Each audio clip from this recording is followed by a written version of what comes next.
বন্ধুরা, ইদানিং অনেকে বলতেছেন হঠাৎ করে রাতারাতি আল্লাহর আইন কায়েম করা সম্ভব নয়, মানুষকে আগে বুঝাইতে হবে, মেন্টালিটি চেঞ্জ করতে হবে, তারপর ধীরে ধীরে আল্লাহর আইন চালু করতে হবে।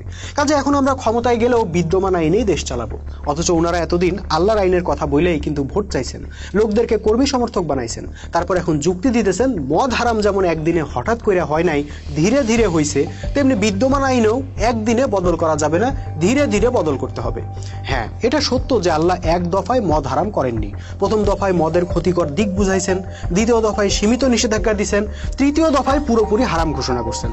কিন্তু ভাই, রাসূল সাল্লাল্লাহু আলাইহি ওয়াসাল্লামের যুগে এই মদ নিষিদ্ধের পুরো প্রক্রিয়াটা শেষ হইতে কত বছর লাগছে? বছর খানেকও লাগে নাই। বাট আপনারা আল্লাহর আইনের কথা বলতেছেন 80 বছর যাবত। ইয়েস, 80 বছর। রাসূল সাল্লাল্লাহু আলাইহি ওয়াসাল্লাম মাত্র বছর খানেকের মধ্যে জনগণকে মদ নিষিদ্ধের পক্ষে প্রস্তুত করে ফেললেন, আর আপনারা 80 বছর যাবত জনগণকে আল্লাহর বিধানের পক্ষে প্রস্তুত করতে পারলেন না। জনগণকে বুঝাইতে পারলেন না মানবরচিত বিধান কেন ক্ষতিকর, কেন এই বিধান ভালোর চাইতে মন্দ বেশি, কেন এই বিধান শিরক কুফর। ভাই, যেহেতু 80 বছরেও এই প্রাথমিক কাজটা করতে পারলেন না, তাহলে কেমনে বুঝবো আগামী 800 বছরেও পারবেন? আসল কথা কি জানেন? আপনারা ওই চেষ্টাই করেননি। মানবরচিত আইনকে আপনারা নিজেরাই বাদ দিতে চান না, কারণ এই বিধানকে ইউজ করেই তো আপনারা ক্ষমতায় যাবার স্বপ্ন দেখেন। সুতরাং জনগণকে তৌহিদ বোঝানোর চাইতে ভোটের মার্কা বোঝানোই বেশি ইম্পর্টেন্ট ছিল আপনাদের কাছে। সেই চেষ্টাই করছেন বিগত 80 বছরে। এখন মানুষ ভোটের মার্কা বুঝছে, কিন্তু আল্লাহর আইন বুঝে নাই। তারা আপনাদেরকে ভোট দিয়ে ক্ষমতায় বসাবে এই ভরসা আপনাদের আছে, কিন্তু আল্লাহর আইন চালু করলে মেনে নিবে এই ভরসা নাই। তাই ক্ষমতার দাবি ও ইমানের দাবির মধ্যে আপনারা ক্ষমতাকেই বেছে নিছেন।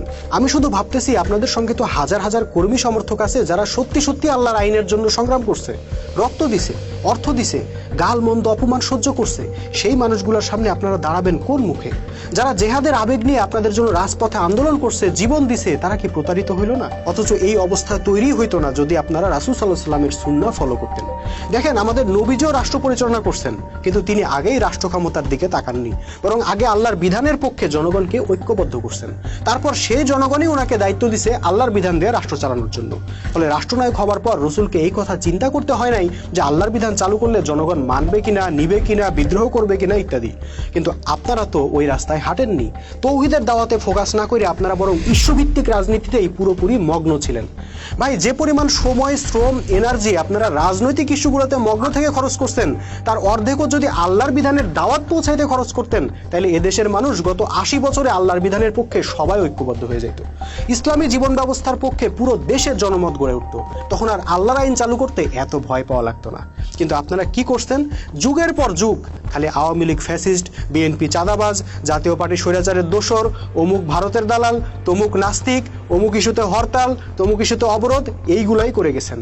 মাইক্রোফোন পাইলে ইসলামের কোনো কথা নাই, শুধুই রাজনৈতিক বয়ান দিছেন, যার উদ্দেশ্যই ছিল ক্ষমতা। আর আল্লাহর আইন, দিন কায়েম, এইসব ফাঁকা বলি আসলে ছিল ধর্মপ্রাণ মানুষের ভোট পাওয়ার একটা কৌশল মাত্র। তবে কি জানেন, কৌশল হিসেবে এটা কিন্তু অত্যন্ত বাজে একটা কৌশল ছিল। কারণ আপনি কেবল জনগণের সাথেই প্রতারণা করেননি, স্বয়ং আল্লাহর সাথেও প্রতারণা করতে হয়েছে। শুধু শুধু আল্লাহর লানত আপনাদেরকে গায়ে মাখতে হয়েছে। এর চাইতে সেকুলার রাজনীতি করলেই বোধহয় ভালো হইতো, অন্তত আল্লাহর সাথে এত বড় প্রতারণা আপনাদেরকে করতে হতো না। যাই হোক প্রিয় বন্ধুরা, ভিডিওটি কেমন লাগলো অবশ্যই আপনাদের মতামত জানাবেন, এবং পরবর্তী ভিডিও দেখার জন্য চ্যানেলটি সাবস্ক্রাইব করে রাখবেন, পেজটি ফলো করে রাখবেন। সবাইকে আল্লাহ হাফেজ, সালামু আলাইকুম ওয়া রাহমাতুল্লাহি ওয়া বারাকাতুহু।